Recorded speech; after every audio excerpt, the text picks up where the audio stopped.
if you decided to want that which you desire so strongly that it prepares you past your fears, that you experience the fear, as one book says, feel the fear and do it anyway, what would your life be like? And I'm saying to you that all of us who have been entombed by fear have the capacity to resurrect ourselves. What's one of the ways to get started? Some of us need somebody to hold our hands. Sometimes we need somebody to help us out.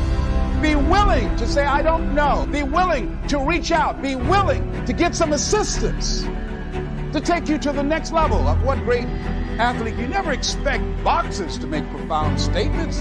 I think it was Joe Frazier who said this one. He says, all of us are like the blind man at some point in our lives standing on the corner, waiting for somebody to lead us across. So all of us at some point in our lives need some help, need someone to reach out to us, to throw out the lifeline, to help us go across some treacherous waters that we couldn't navigate by ourselves. None of us do it by ourselves. All of us at some point of our lives. We need that kind of help. We need that kind of assistance because we grow from the people we have in our lives that can enrich our lives personally, professionally, spiritually, and all the dimensions of our lives. We don't grow in a vacuum. You just can't turn on passion. You can't just turn on the desire to execute a task. Look at yourself. Look at yourself and remind yourself why you are doing what you are doing. Remind yourself that this struggle, this temporary pain, this fight that you're in, this is what will make you stronger and faster and smarter and better.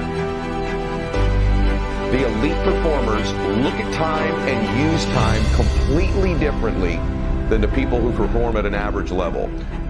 People who win, who max out, they are in a much bigger hurry than the people who are average. And I'm not kidding you when I say this. They're in a bigger hurry to get to their destination, to get to their outcome. Their pace is faster. They walk faster. They talk faster. And their expectation when they're going to arrive at their destination is sooner.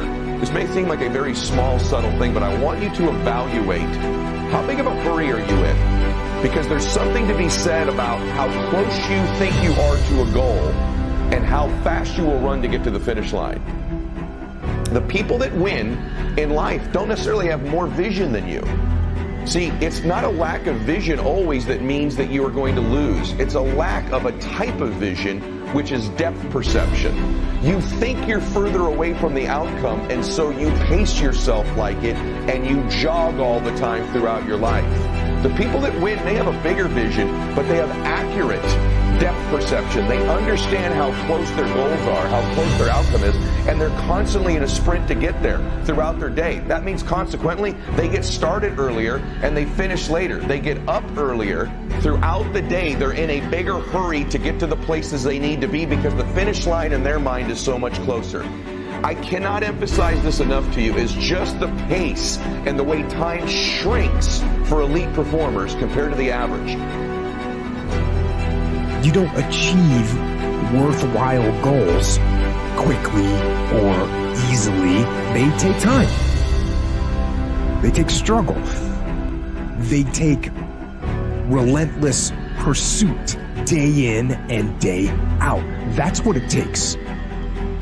But also, things don't usually fall apart quickly either.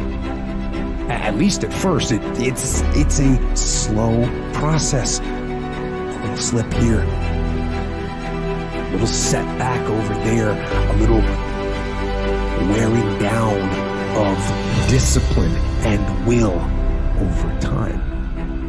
So that's the thing. Success and failure are generally slow processes.